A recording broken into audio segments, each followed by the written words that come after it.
नमस्कार, स्वागत करता हूं आप सभी का एक बार फिर खुशहाल के परिवार में। दोस्तों, इस बार आपको गेहूं बोना है या सरसों बोना है, आप जानिए। फिलहाल मैं दोनों में अंतर बता देता हूं। गेहूं का लगभग रेट मार्केट में 2400 के आसपास चल रहा है और सरसों का 6600 के आसपास चल रहा है। गेहूं में पानी ज़्यादा लगता है, सरसों में पानी कम लगता है। खेत की तैयारी लगभग दोनों में समान होती है, बुआई भी लगभग समान होती है।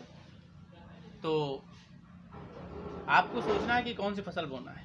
पिछली बार के डाटा मैं आपको बता दूं तो 2021 में लगभग 5050 रुपया सरकारी मूल्य था सरसों का, और गेहूं का वही 2000 के आसपास।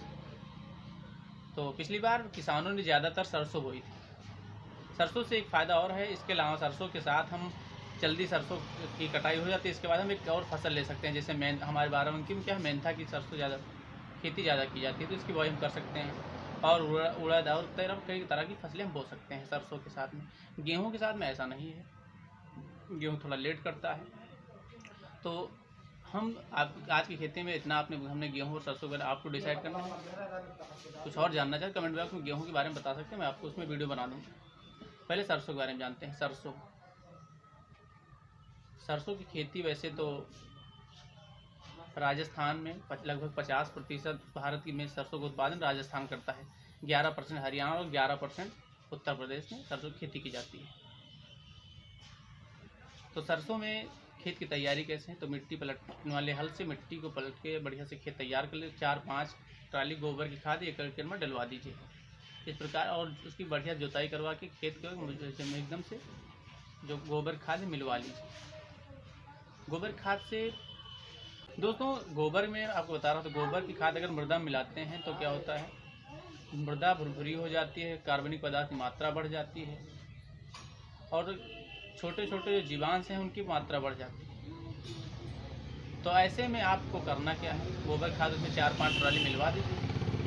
अब आप खेत पूरी तरह से तैयार हो गया है, बढ़िया से ऊपर आप जो है मिलवा के तैयार कर लीजिए। खेत जब तैयार हो जाए तो बीज की मात्रा गिनते हैं, तो लगभग बीज की मात्रा 1.5 किलोग्राम हाइब्रिड की प्रति एकड़ की आवश्यकता होती है, और देसी की 2 किलोग्राम प्रति एकड़।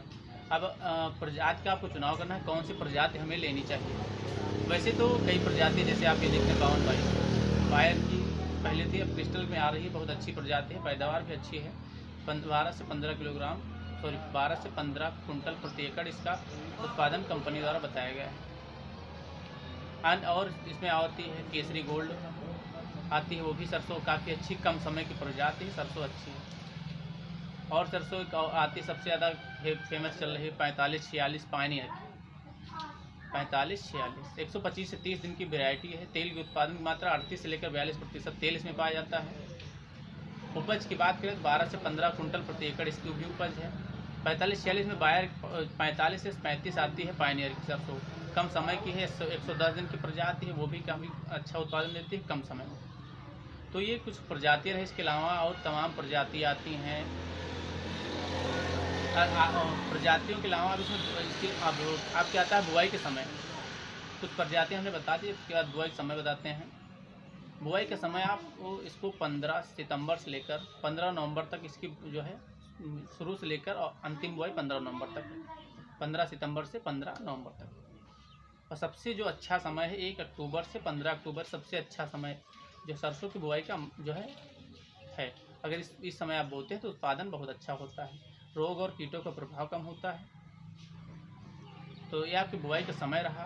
खाद की बात करते हैं तो साथ में खाद कितनी डालना है, तो डीएपी की मात्रा जो है 50 किलोग्राम प्रति एकड़, 50 किलोग्राम डीएपी, 25 किलोग्राम पोटास, 125 से 30 किलोग्राम यूरिया, इतना लेके मिला लेना है। साथ में आपको क्योंकि सरसों की फसल है, हमें तेल की मात्रा ज़्यादा चाहिए और उपज भी ज़्यादा अच्छी चाहिए। तो दलहनी और तिलहनी फसलों में सल्फर की आवश्यकता होती है, इसके लिए साथ में बेंटोनाइट जो दाल वाला सल्फर आता है उसको मिला लीजिए 5 किलोग्राम प्रति एकड़, और साथ में डीएपी यूरिया के साथ में मिला के आप उसमें डाल दीजिए। इस प्रकार आपकी जो बुआई हो जाए तो बुआई के बाद क्या आता है, सिंचाई और कीट रोग, तो इसकी जानकारी मैं आपको अगले वीडियो में दूंगा। अगर वीडियो पसंद आए, दी गई जानकारी से आप संतुष्ट हैं तो वीडियो को लाइक कर लीजिए, और चैनल को अगर अभी तक सब्सक्राइब कर लीजिए और अपना प्यार यूँ बनाए रहिए हमारे यूट्यूब चैनल। नमस्कार।